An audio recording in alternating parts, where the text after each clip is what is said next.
En el mundo de la ciencia hay un personaje al cual se le debe bastante y es Galileo Galilei. Galileo Galilei, lo vemos aquí en esta imagen, nació en 1564 y murió en 1642. Él fue un físico y astrónomo italiano, se le considera el padre de la ciencia moderna. Él introdujo el método científico, que hasta nuestros días sigue vigente, y sus observaciones le ayudaron a confirmar, entre otras cosas, que el Sol es el centro del sistema solar y no la Tierra. En este tiempo se creía que era la Tierra el centro del universo, y la Iglesia en particular pues entendía correctamente, como lo dice la Biblia, que el ser humano es la máxima creación de Dios, la creación más especial, pues lo creó a su imagen y semejanza. Pero la Iglesia, equivocadamente, la Iglesia oficial, concluía que por lo tanto la Tierra era el centro del universo. Y esto pues no habla la Biblia, pero era una interpretación que el común de la gente lo tenía presente y así lo creía, y era, pudiéramos decir, un paradigma. Finalmente la Iglesia, mediante la Inquisición, la llamada Santa Inquisición, le condenó por herejía, por haber planteado esto que él estaba diciendo, que era el Sol el centro del sistema solar y no la Tierra. Así que fue enviado a la cárcel en 1633, casi ya iba a cumplir los 70 años. Murió entonces en la cárcel, y bueno, esto, como muchas otras cosas de la historia, qué importante tener presente que hay conceptos que se tienen en el diario vivir que consideramos que son ciertos, y como en este caso la gente de su época vivía creyendo esto, pero realmente era Galileo el que tenía la razón. Así que a veces resultan siendo muy reales cosas que al común de la gente no lo son tan reales, pero terminan siendo realmente mucho más ciertas que lo que ellos han estado creyendo, y en este caso pues fue con el tema del centro de la galaxia, del centro del sistema solar. Entonces nosotros como cristianos, como creyentes, necesitamos también evaluar los paradigmas y necesitamos evaluar en qué estamos creyendo, porque pueden haber cosas en nuestra vida que estamos viviendo con esos conceptos que no son bíblicos, que son equivocados, pero que de alguna u otra manera creemos que son ciertos o que son bíblicos. Por eso hoy vamos a tratar este tema, que es diferente y muy real. Tiene que ver pues con este tema del cristianismo y la política, ya nuestra tercera charla, meditación, y pues continuamos con este importantísimo tema muy vigente y que lastimosamente poco se ha profundizado desde el púlpito. Así que es algo bien importante ir teniendo presente esos conceptos muy claros que sí enseña la palabra de Dios, que nos van a ayudar a reajustar nuestra propia vida, nuestra forma de pensar en aspectos que no nos hemos dado cuenta, y afianzar otros aspectos que ya tenemos un poco más claros. La semana pasada vimos estando sí, siendo no, y pues tenía que ver con uno de los temas que habla más claramente Jesús en el Nuevo Testamento. Y la semana anterior vimos cristianos en contexto, porque es muy importante conocer el contexto, ya que nos ayuda a entender y a interpretar mucho mejor cualquier situación. Entonces necesitamos ver el contexto de todo lo que tiene que ver con la revelación bíblica, además de conocer nuestro contexto también. Por eso es importante conocer aspectos no solo bíblicos, sino también de la historia, y así como creyentes podremos ser verdaderamente pertinentes y útiles en el medio, en la situación en que nosotros nos encontramos. Así que este es un aspecto importante, el contexto. Recordemos también otro aspecto, que es el que la Biblia no es un libro plano. Son cosas que de pronto no le hemos prestado atención, pero tienen una gran importancia. La Biblia no es un libro plano, quiere decir que es Jesús el centro de la Biblia y su revelación es el centro. Realmente es a través de esas enseñanzas y su revelación que se debe evaluar el resto de la Biblia. Es decir, que Jesús, siendo pues la mayor revelación de Dios, siendo Dios mismo, quien se encarnó, Él es el que nos está dando a conocer la máxima revelación. Y sobre eso ya podemos entonces mirar el resto de textos en el Nuevo Testamento y en último lugar tener presente el Antiguo Testamento. Aceptamos que toda la Biblia ha sido dada por Dios, ha sido revelada por Dios, pero está ese orden: Jesús, el Nuevo Testamento y luego el Antiguo Testamento. Así que es una forma también, como podemos decirlo, el Antiguo Testamento y el resto del Nuevo Testamento se interpretan a partir de la revelación de Cristo. Y otro aspecto importante es, pues este tema es el de la política, que nosotros por lo general nos referimos a la política simplemente en general hablando de la política partidista, que tiene que ver con los partidos y con las personas que están en el gobierno de las naciones. Pero realmente la política va mucho más allá. La política tiene que ver con todo el orden de una sociedad, el orden armónico, y entonces en lo profundo está la búsqueda del bien común.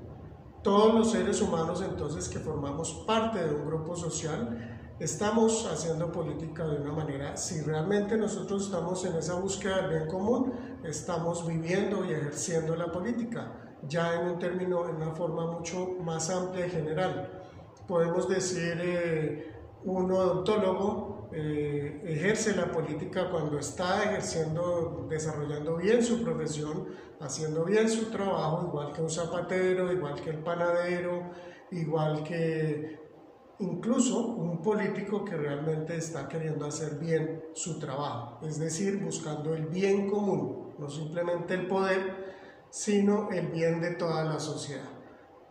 Así que tengamos estos aspectos muy presentes porque nos van a ayudar en todo el tema de la interpretación de la Biblia y la aplicación, en particular con el tema de la política. Bueno, recordemos entonces aspectos que ya debemos de tener claros. Miremos esta imagen que nos recuerda entonces que Dios es el creador y dueño de todo. Esto es fundamental. A veces nosotros tendemos a dejar las cosas por separadas y no conectamos. Es importante que estemos conectando todos estos conceptos. De esta manera tendremos también una fe mucho más clara y sólida. Así que Dios es el creador y es el dueño de todo. Pero después de la creación el ser humano se rebeló, rechazó a Dios, se alineó con Satanás, decidió creerle a Satanás y ya no a Dios, y pues esto ocasiona que él haya sido apartado de Dios, haya caído, como se ha llamado, la caída del ser humano en el huerto del Edén, y pierde entonces esa relación con Dios, llega la muerte a la creación de Dios, porque la muerte no formaba parte del plan de Dios. Sin embargo, Dios mismo, en el momento de la caída de Adán y Eva, encontramos que Él mismo abre una opción, una oportunidad para que el ser humano se reconcilie con Él. Y es pues la promesa del Mesías. Dios ya tenía todo ese plan preparado para que a través del Mesías pudiéramos nosotros ser reconciliados con Dios. Así que pues estos dos aspectos, tres aspectos importantes que forman parte pues del tema de la política también. ¿Por qué? Porque cuando el ser humano se revela a Dios, está rechazando el gobierno de Dios, está rechazando el gobierno de Dios. Y esto pues gobierno, política, poder, todo esto tiene una relación muy íntima. Vimos también más adelante, llegando al Nuevo Testamento y más exactamente en el libro de los Hechos, capítulo 4 y capítulo 5, cómo los discípulos tienen de alguna manera una confrontación con los líderes políticos en ese momento, líderes religiosos, donde a ellos se les ordena, se les quiere imponer que dejen de predicar el Evangelio. Y entonces ellos lo que responden es: ustedes mismos juzguen si debemos obedecer primero a Dios que a los hombres. Y más adelante entonces también responden de la misma manera diciendo: primero vamos a obedecer a Dios y no a los hombres. Así que esto nos da para recordar que nosotros, como lo encontramos allí mismo en el Nuevo Testamento, somos ciudadanos del cielo y por lo tanto nuestra mayor lealtad, nuestra primera y mayor lealtad debe ser con Cristo, con Dios, no con los seres humanos, no con los gobiernos de aquí de la tierra. Si bien la palabra enseña que los respetamos los gobiernos, sí, pero por encima debe estar lo que Dios nos ha ordenado a nosotros. Sus enseñanzas deben de primar sobre lo que quiera imponer un gobierno. Y aquí ya, desde luego, estamos tocando el tema de la política. Entonces, recordemos también la siguiente imagen, donde vemos que está hablando del regreso de Jesús. Jesús regresará y vendrá a juzgar y a gobernar. Nuevamente el tema político, a gobernar. Entonces, Jesús cuando vino estableció en su venida el reino de los cielos, y cuando viene por segunda vez, como nos lo revela no solo el Apocalipsis sino otros libros del Nuevo Testamento más claramente, pues nos está hablando que nosotros como iglesia, si vemos estas imágenes, encontramos que entre la creación, la caída y el final de los tiempos está como plan de Dios su pueblo, el pueblo, la iglesia, el cristianismo que surge a partir de Jesús, que viene dentro del pueblo de Israel. Así que esto es a grosso modo estos principios fundamentales. Luego entonces pasamos a otros principios un poquitito más específicos y tienen que ver entonces este principio que es el de que a Dios le pertenece todo el poder y la autoridad. A Dios le pertenece todo el poder y la autoridad. Ese es otro principio que tiene que ver con el tema de que Dios es el creador, ¿cierto? Dios es el dueño, Dios es el soberano del universo y de la creación. Pero también vemos que Satanás tiene influencia sobre los gobiernos. Satanás tiene influencia sobre los gobiernos, digámoslo, no solamente sobre los gobiernos, Satanás tiene influencia también sobre los gobiernos. ¿Por qué también? Pues porque Satanás, como lo encontramos especialmente por revelación en el Nuevo Testamento, él tiene una autoridad sobre el mundo. Digámoslo así, si lo miramos desde el momento de la caída, Adán y Eva le dieron ese espacio a Satanás aquí en el mundo. De hecho, Satanás tienta a Jesús en el desierto y le dice entonces que si él lo adora, a Jesús lo adora, él le va a dar la autoridad, le dará la autoridad sobre y todo el esplendor sobre los reinos de la tierra. Él dice pues porque él lo ha recibido y se lo puede dar a quien quiera. Entonces esto deja una pista importante para ver que Satanás tiene injerencia en el tema del poder aquí en el mundo. Y dice Jesús también, refiriéndose a Satanás, dice: no me queda mucho tiempo para hablar con ustedes, cuando está hablando con los discípulos la última noche que está con ellos antes de ir a la cruz, porque se acerca el que gobierna este mundo. Él no tiene ningún poder sobre mí. Entonces se refiere a Satanás también de esa manera y podemos entonces tener esto presente. como decía yo, no es para satanizar el tema de la política partidista, pero sí para que tengamos presente que es claro que esta es una esfera de una influencia especial, por lo menos en el tiempo de Jesús, así lo está mostrando muy claramente. Bien, pasemos a la siguiente imagen, y es cuando Jesús iba con sus discípulos rumbo a Jerusalén. Se presenta una discusión entre ellos porque le piden el mejor de los cargos, Juan y Jacobo, los dos hermanos, porque ellos tienen intereses creyendo que al llegar a Jerusalén es cuando se va a instaurar el reino de los cielos, lo que Jesús ha dicho, pues que Él va entonces a ir a Jerusalén a entregar su vida y luego tiene que resucitar, pero ellos no habían entendido realmente. Por lo tanto, Jesús de alguna manera los llama y les hace un llamado de atención y les dice que los que se consideran jefes de las naciones oprimen a sus súbditos y los altos oficiales abusan de su autoridad. Este texto es un texto que pasamos mucho más rápido hace 8 días y luego volveremos a él, porque aquí nos está hablando Jesús mismo sobre el tema del gobierno en el mundo, en las naciones, y no lo está diciendo a veces, lo dice en general muy claro. Los que se consideran jefes de las naciones oprimen a los súbditos y los altos oficiales abusan de su autoridad.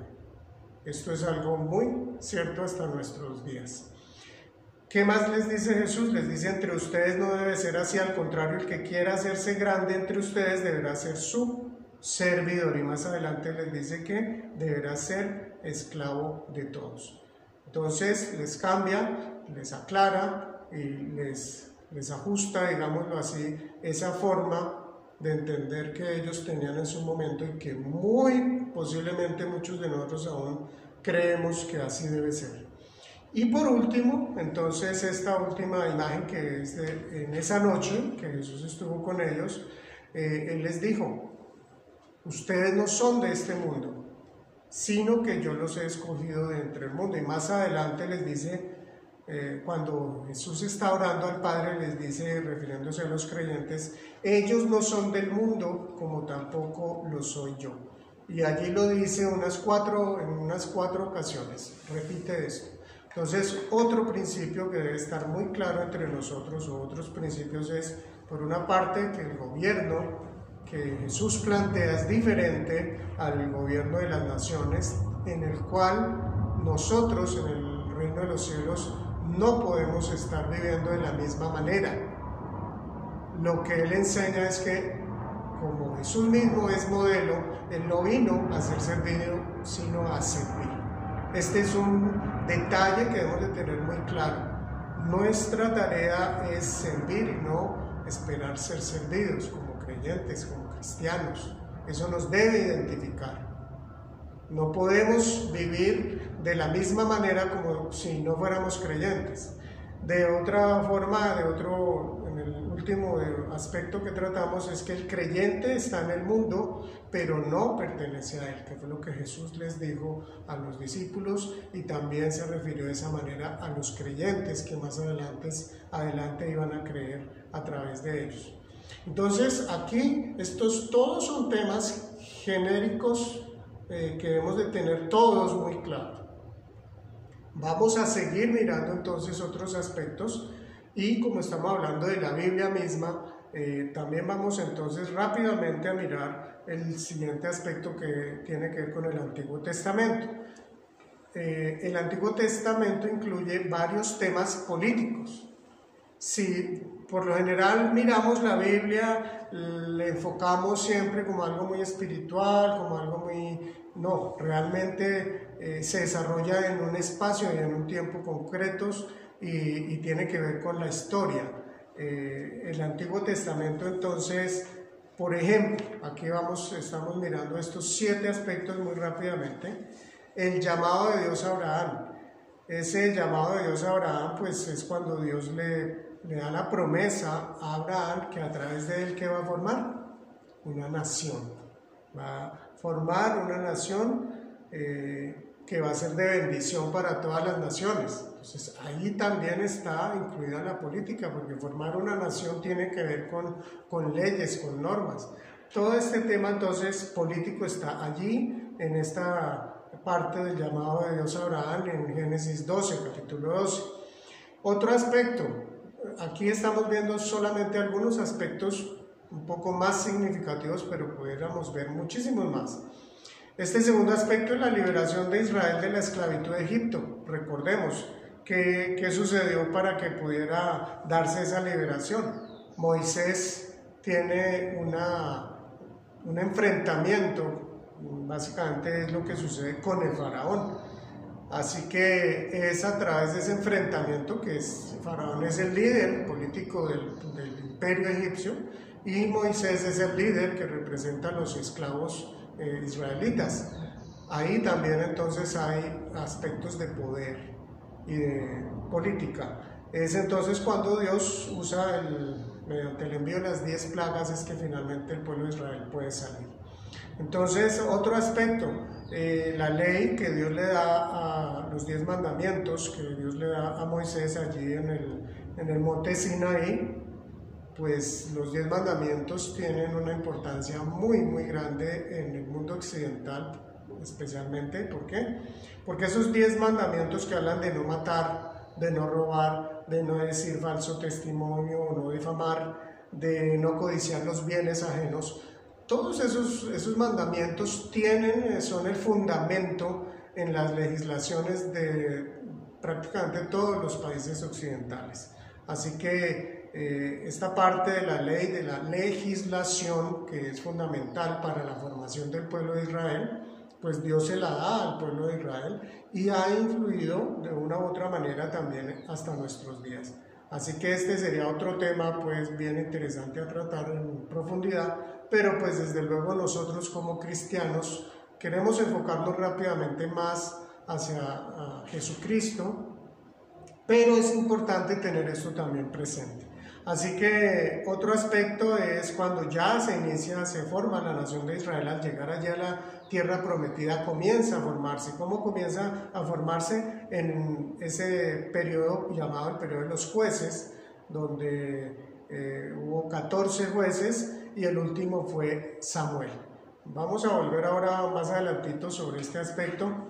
Por ahora pasemos a la siguiente parte de la formación de este pueblo de Israel, que es la monarquía. La monarquía entonces comienza con Saúl como rey, luego está David y luego Salomón. Y a partir de allí entonces ya viene la división de Israel. Por eso dice aquí la monarquía y la división de Israel. Cuando muere Salomón y su hijo Roboam comienza a gobernar y gobierna mal, entonces genera la división de la nación de Israel. Ahí también está el tema político. Desde luego, el gobierno de los reyes y la división de esta nación. Luego ya entonces podemos hablar de la deportación a Babilonia del reino del sur, porque el reino del norte es destruido por el imperio asirio, pero el reino del sur es deportado a Babilonia. Allí también entonces hay situaciones particulares. Recordemos a Daniel, que está formando parte del gobierno de Nabucodonosor y en diferentes gobernantes también. Así que nuevamente encontramos temas ahí de la política. Y por último podemos hablar de Israel bajo los imperios griego y romano. Es a partir del regreso ya del reino de Israel o los deportados que estuvieron en Babilonia, que regresan a su tierra bajo el imperio persa. Luego viene el imperio griego, destruye o derrota al imperio persa y gobierna también sobre Israel. Esta parte ya es algo que forma parte del periodo intertestamentario. Y de ahí encontramos a los macabeos que se enfrentan a este imperio griego a los seleucidas, que eran los que estaban allí, y logran una independencia corta de casi 100 años. Luego llega ya el imperio romano y es cuando nace Jesús. Entonces aquí encontramos una serie de situaciones donde siempre está presente el tema político. Vamos entonces a mirar un aspecto del Antiguo Testamento, no más uno, donde encontramos que los israelitas hacen oídos sordos a la voz de Dios por apasionamientos. ¿Qué quiero decir yo con esto? Bueno, vamos a leer esta parte.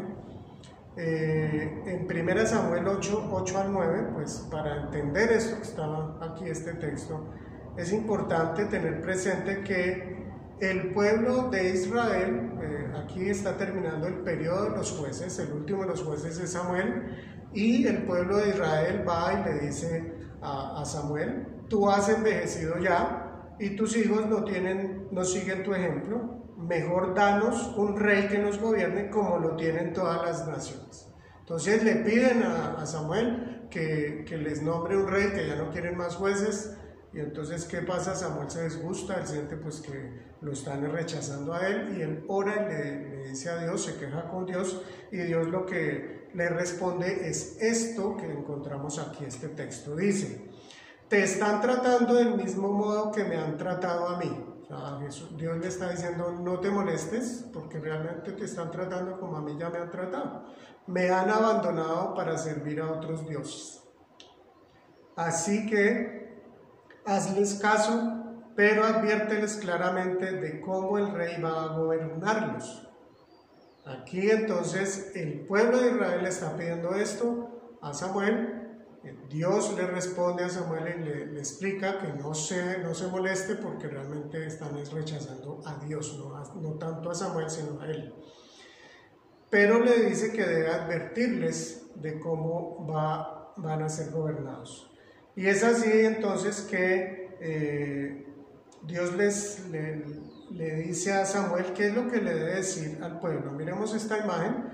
Aquí pues el pueblo, digámoslo así, descontento, quieren pues ya otra forma de gobierno. Vemos nuevamente el tema político, ¿cierto? ¿Y qué es lo que entonces sucede?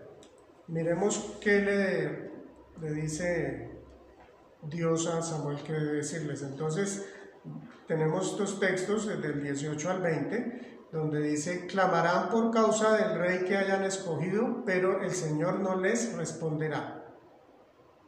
El pueblo, sin embargo, protestó: de ninguna manera queremos un rey, seremos como las otras naciones. Así que, a pesar de que Dios le dice al pueblo lo que va a suceder, y básicamente lo que Dios les dice a través de Samuel es que el rey que ellos nombren les va a quitar a sus hijos para que se hagan cargo de carros militares y de caballería, y además los pondrá a labrar y a cosechar y a fabricar armamentos y pertrechos. También les quitará a sus hijas para emplearlas como perfumistas, cocineras y panaderas. Además se apoderará de sus mejores campos y viñedos y olivares y se los dará a sus ministros. También les exigirá una 10ª parte de sus cosechas y vendimias para entregárselas a sus funcionarios y ministros, o sea, una forma de impuestos. Les quitará sus criados y criadas y sus mejores bueyes y asnos, y para que trabajen para él. Además les exigirá una 10ª parte de sus rebaños y les servirán como esclavos. Todo eso es lo que Dios les dice que va a pasar si ellos van a elegir un rey. Y la respuesta de ellos es eso. El pueblo, sin embargo, protestó y que dijo: de ninguna manera queremos un rey. O sea, eso es lo que queremos. Aquí vemos un apasionamiento del pueblo. Ellos quieren ser como las otras naciones, hacen oídos sordos a lo que Dios les dice. Y entonces definitivamente Dios lo que hace es que ceder, pudiéramos hablar de esa permisividad que Dios le da en esta situación al pueblo, ese permiso, ¿cierto? Le da ese permiso y les permite que tengan ese rey. Así que este es el origen de la monarquía en Israel. Tal vez no nos hemos detenido un poquitito en este pasaje para analizarlo. y pensamos pues que eso estaba dentro de los planes de Dios y realmente encontramos que no era el plan que Dios quería. No porque tener un rey sea malo, pero por lo visto Dios desde luego tenía muy claro que el ser humano tiene una debilidad por el tema del poder. Muy difícilmente llega a saber gobernar de una manera pues como debiera ser. Bien, ahora vamos a pasar a un aspecto del Nuevo Testamento que es la autoridad superior de Jesús. Tengamos entonces presente lo que ya habíamos dicho anteriormente, que es Jesús la máxima revelación de Dios y Él es el que revela los aspectos más importantes sobre lo que Él tiene en sus planes y lo que Él quiere de nosotros. Entonces dice así, este texto que encontramos en Mateo 5, 21, 22. Ustedes han oído que se dijo a sus antepasados, no mates y todo el que mate quedará sujeto al juicio del tribunal. Pero yo les digo que todo el que se enoje con su hermano quedará sujeto al juicio del tribunal. Es más, cualquiera que insulte a su hermano quedará sujeto al juicio del consejo. Y aquí sigue. Esta parte que se encuentra, miramos, la cita es Mateo 5, entonces aquí ya nos encontramos en el Sermón del Monte. El Sermón del Monte es el que se ha llamado como los estatutos del reino de Dios, y él es a través de estas enseñanzas que él da en el sermón, que van del capítulo 5 hasta el capítulo 7, da entonces esos mandatos, esos estatutos de cómo se rige pues ese reino de los cielos. Y fijémonos acá que en el verso 22 está diciendo, pero yo les digo que es lo que está comparando, porque aquí dice, ustedes han oído que se dijo a sus antepasados. ¿A qué se está refiriendo? Al Antiguo Testamento. ¿Y qué está diciendo? Entonces ustedes escucharon que se les dijo no mates, todo el que mate quedará sujeto al juicio del tribunal. Jesús inmediatamente dice, pero yo les digo. ¿Qué está haciendo Jesús? Jesús está poniendo por encima de la autoridad de lo que había sido revelado en el Antiguo Testamento. Ahora, esta no fue la única enseñanza que dio Jesús. Aquí se está refiriendo a la ira o al enojo, pero también usó la misma frase y el mismo método, nombrando algo del Antiguo Testamento y refiriéndose al Nuevo, colocando esa frase, pero yo les digo, es decir, nuevamente poniéndose por encima, se refirió al adulterio, al divorcio, a los juramentos, a la venganza, al amor, a los enemigos. Algo totalmente, todo esto era nuevo y es donde vemos que Jesús mismo tenía claro que Él tenía mayor autoridad que el Antiguo Testamento. Pero miremos otro texto donde Jesús hace algo similar. Bueno, aquí tenemos esta imagen de lo que sucede pues en la noche en que Jesús es arrestado, y pues es importante ver que Jesús no solamente tenía una máxima autoridad por lo bonito que hablaba, Él realmente lo que enseñaba, Él lo vivía. Y aquí lo vemos en esta noche en que Jesús va a ser arrestado. Llegan pues la guardia del Sanedrín, de allí de Jerusalén, del templo, a arrestar a Jesús, y entonces Pedro saca su espada y le corta la oreja a un siervo del sumo sacerdote. En ese momento, ¿qué es lo que le dice Jesús? Jesús le dice, guarda tu espada, le dijo Jesús, porque los que a hierro matan, a hierro mueren. ¿Crees que no puedo acudir a mi Padre y al instante pondría a mi disposición más de 12 batallones de ángeles? Aquí Jesús está defendiendo al enemigo de él, que es uno de los que lo van a arrestar, y no permite que uno de su grupo, que en este caso es Pedro, trate de defenderlo. y es más sana a esta persona que ha sido herida, que le ha sido cortada la oreja. Esto lo encontramos en Mateo 26, versos 52 y 53. Pero ¿qué quiere decir esto cuando Jesús dice, ¿crees que no puedo acudir a mi Padre y al instante pondría a mi disposición más de 12 batallones de ángeles? ¿Sabe cuántos ángeles más o menos está hablando aquí Jesús? Más de 7,000 ángeles. O sea, él está diciendo, Pedro, guarda esa espada, porque así no es mi reino. Así, lo que yo enseñé, lo que yo hablé con respecto al odio, a no matar, como acabamos de leerlo, como yo les dije que todo el que se enoje con su hermano quedará sujeto a juicio del tribunal, es más, cualquiera que insulte a su hermano quedará sujeto al juicio del consejo.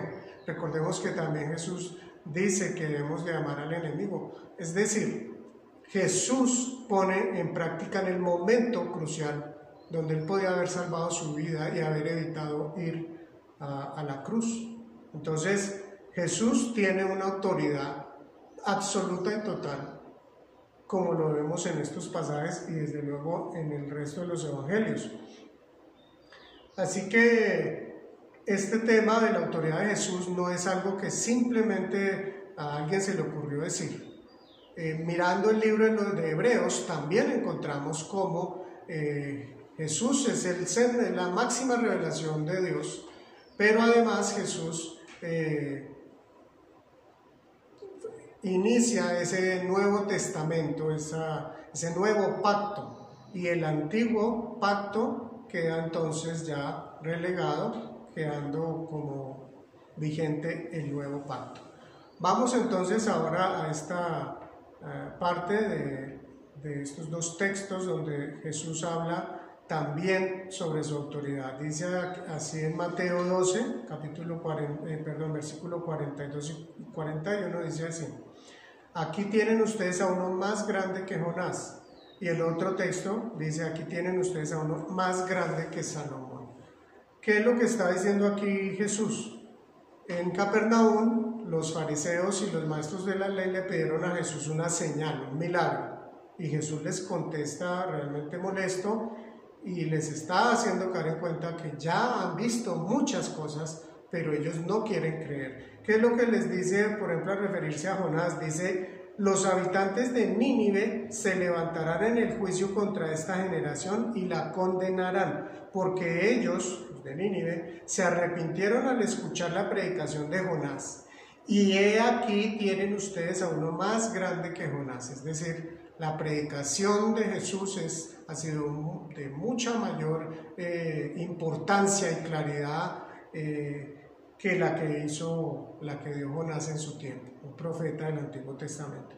Y luego dice que la reina del sur se levantará en el día del juicio y condenará a esta generación, porque ella vino desde los confines de la tierra para escuchar la sabiduría de Salomón, y aquí tienen ustedes a uno más grande que Salomón. Así que Jesús está diciendo, el que está aquí es superior a Jonás, un profeta del Antiguo Testamento, y es superior a Salomón, considerado el más sabio en el Antiguo Testamento. Así que Jesús también habla muy claramente sobre su autoridad con respecto al resto de la Biblia, del Antiguo Testamento en este caso. Entonces, ya podemos nosotros tener una mayor claridad sobre esta autoridad, el por qué podemos afirmar que realmente el centro de la revelación de la Biblia es Jesús. Podríamos mirar, como les digo, otros textos en Hebreos especialmente, pero vamos a continuar con esta tercera parte, donde el tema central del mensaje de Jesús, vamos a profundizar cuál es. Dice pues aquí este texto en Lucas capítulo 4, versos 4 al 43. La gente andaba buscándolo, y cuando llegaron a donde él estaba, procuraban detenerlo para que no se fuera. Pero él les dijo, es preciso que anuncie también a los demás pueblos las buenas nuevas del reino de Dios, porque para esto fui enviado. ¿Para qué fue enviado Jesús? Para anunciar las buenas nuevas del reino de Dios. El reino de Dios es el centro del mensaje de Jesús. Rápidamente pudiéramos decir que no, que es la salvación. Bueno, realmente uno de los principios de la exégesis es que cuando un tema, una frase se repite, específicamente un tema, es un aspecto que hay que prestarle atención. Se repite varias veces, entonces tiene importancia. Y en este caso, el tema del reino de los cielos, dentro de las enseñanzas del mensaje de Jesús, fue el tema principal, primordial. Alcanzan a haber cerca de 100 referencias sobre el reino de Dios en los evangelios. Así que el tema más importante del mensaje de Jesús fue el reino de los cielos, no tanto la salvación en sí, pero esto no quiere decir que la salvación no sea importante. Esto lo que quiere decir es que la salvación, aunque muchos llegamos a pensar que ese es el fin, el propósito final, sí, pero no, y pudiéramos decir, no es el propósito final. El propósito final es que por la salvación nosotros entramos al reino de los cielos. Empezamos a formar parte del reino de los cielos cuando nosotros recibimos a Cristo en nuestro corazón y somos salvos. Es ahí cuando nosotros entramos a formar parte del reino de los cielos, y ese sí es el propósito que Dios ha tenido con la humanidad, que formemos parte de ese reino de los cielos. Entonces, muy importante tener esto presente, porque pues la salvación es por medio de Cristo, pero tiene un propósito, y es que nosotros formemos parte de ese reino de los cielos que vino a fundar Jesucristo. Este texto que acabo de leer está en un contexto en el que Jesús estaba haciendo muchos milagros, y entonces por eso la gente lo buscaba. Entonces ya cuando Jesús lo encontraba, pues Jesús iba a continuar, ¿cierto? Y él por eso les dice que es preciso que denuncie también a los demás pueblos, es decir, no me acaparen, yo tengo que llevar el mensaje del reino de los cielos a todas las ovejas de Israel. Miremos otro texto. Dice que desde entonces comenzó Jesús a predicar: arrepiéntanse porque el reino de los cielos está cerca. Arrepiéntanse porque ¿qué? El reino de los cielos está cerca. Es este tema, entonces, aquí nuevamente. Desde luego no podemos ver aquí los casi 100 textos que nos hablan del tema del reino de los cielos, pero este texto tiene una importancia particular, y es cuando comienza Jesús su ministerio, allí en Mateo capítulo 4, y comienza predicando así: arrepiéntanse porque el reino de los cielos está cerca.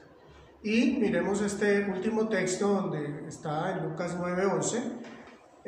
Dice: Él los recibió y les habló del reino de Dios. ¿Qué es lo que está haciendo aquí Jesús? Este texto se encuentra cuando Jesús comienza a predicarle a la gente, y luego a esta misma gente es a los que van a estar presentes cuando Jesús hace el milagro de la multiplicación de los panes, que llega a alimentar a 5,000 personas. Aproximadamente 5,000 personas.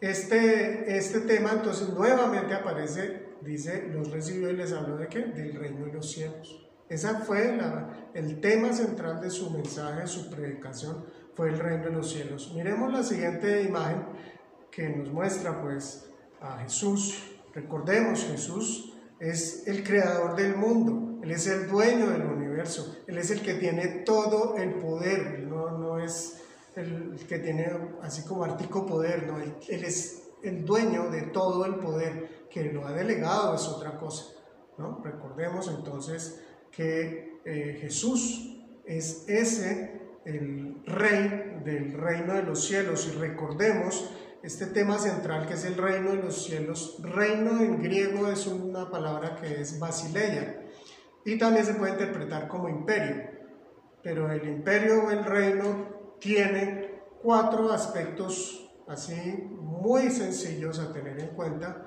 que también forman parte del reino de los cielos. Un reino o un imperio debe tener un gobernante. En el caso del reino de los cielos, ¿quién es ese gobernante? Jesús. Debe tener leyes, debe tener estatutos, y ya hablamos que Jesús, en el Sermón del Monte, encontramos esos estatutos del reino de los cielos, en Mateo 5 al 7. También tiene súbditos. ¿Cuáles son los súbditos del reino de los cielos? Pues nosotros, los creyentes. Nosotros somos los que seguimos a Jesús, somos los que pertenecemos al reino de los cielos, que Cristo vino a dar inicio.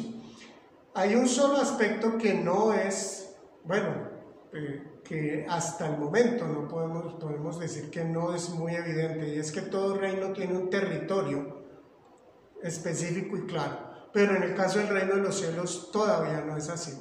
Pero sí, la revelación, el libro del Apocalipsis nos habla, y otros libros del Nuevo Testamento, que Jesús, cuando venga por segunda vez, pues Él juzgará, pero además va a establecer completamente su reino.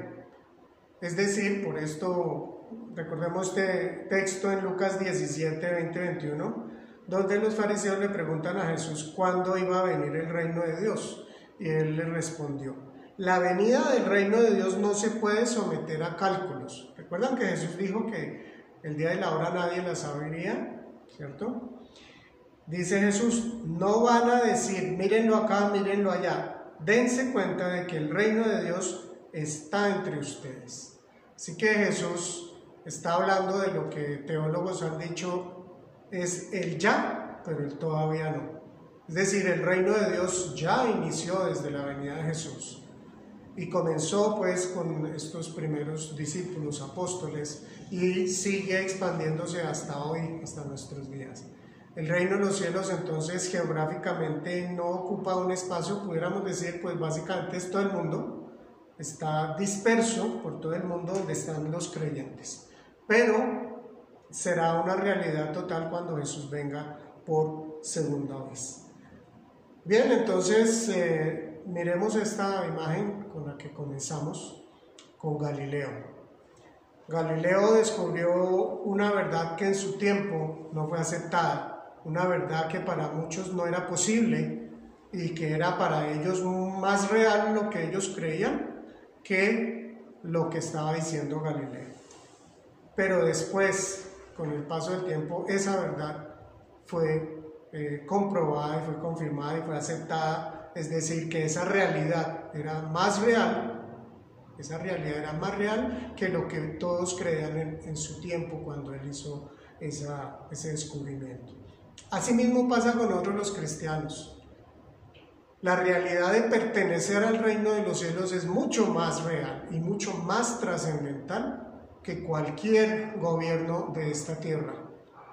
Ningún gobierno de la tierra es eterno, pero el reino de los cielos sí. Así que esa verdad deberá nosotros realmente impactarnos absolutamente en todo nuestro ser. Si tú eres creyente, perteneces al reino de los cielos, porque como también dijo Jesús, tú ya no eres de este mundo. Pero si no lo eres, tienes la oportunidad de formar parte de ese reino. El reino de los cielos realmente tiene la trascendencia mayor sobre esta tierra. Ningún reino ni gobierno de este mundo va a prevalecer. El único que va a prevalecer por toda la eternidad es el reino de los cielos que Jesús ya fundó. Así que vamos a nuestras conclusiones. Dice así algunas conclusiones: caer en apasionamientos y fanatismos nos impide escuchar y obedecer la voz de Dios. Así que ojo con esto, cuidado. Esto no es solamente que le pasó al pueblo de Israel, el pueblo de Israel también era creyente. Claro, no en Cristo. No tenían toda la revelación que nosotros ya tenemos, pero esto sigue vigente.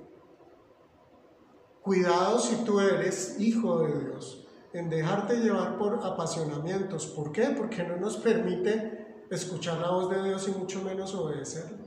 Entonces, cuidemos eso como cristianos, como creyentes. Segunda enseñanza o conclusión: Las enseñanzas de Jesús son la guía principal del cristiano, pues Él es su Salvador y Señor. Las enseñanzas de Jesús, por favor, esto no es teoría, esto no es, las enseñanzas de Jesús no son solamente para cuando estemos en el cielo. Las enseñanzas de Jesús fueron evidentes desde que Cristo resucitó y el Espíritu Santo llegó a sus discípulos, y a partir de ahí la iglesia fue claramente el pueblo del reino de los cielos. Ellos realmente desde un comienzo esto lo vivieron. No solamente es el Salvador Jesús, Él es el Señor, el Kyrios, el gobernante. Si yo pertenezco al reino de los cielos, Jesús es quien gobierna mi vida. Son sus leyes, son sus normas, son sus enseñanzas, es su Espíritu Santo en mí el que debe prevalecer y gobernar mi vida. Es la vida de Cristo a través de mi vida, gobernando mi vida. Nuevamente estamos con el tema de la política. Tercera conclusión: los creyentes ya no somos del mundo, pues ahora somos ciudadanos del reino de Dios. Los creyentes ya no somos del mundo, pues ahora somos ciudadanos del reino de Dios. Pertenecemos al reino de los cielos, a ese reino de Dios. Por lo tanto, como Jesús le dijo a sus discípulos en presente, ustedes no son de este mundo. Debe prevalecer el gobierno de Dios en mi vida. Y por último, esta conclusión: el reino eterno de los cielos trasciende a cualquier reino pasajero de este mundo. Pertenecemos al reino eterno de los cielos, al reino eterno de Dios.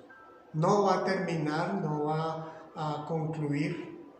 Nuestro rey, nuestro emperador es Jesucristo, el Dios eterno, el que creó el universo, el que entregó su vida en la cruz, el que abandonó su trono para venir a darnos este mensaje y esta oportunidad de salvación. Así que valora, agradece, reconoce que es lo más maravilloso en la vida de cualquier ser humano encontrar a Jesús y recibirle en nuestro corazón para que Él gobierne nuestra vida. No en la iglesia, sino en la vida diaria práctica. Así que en los momentos de dificultad del país en el que te encuentres, a nivel político, en tu propia familia, en tu empresa, en cualquier lugar, debes de brillar como sal y luz que eres, porque a eso nos llamó Jesucristo, a ser sal y luz en este mundo. El Señor te bendiga.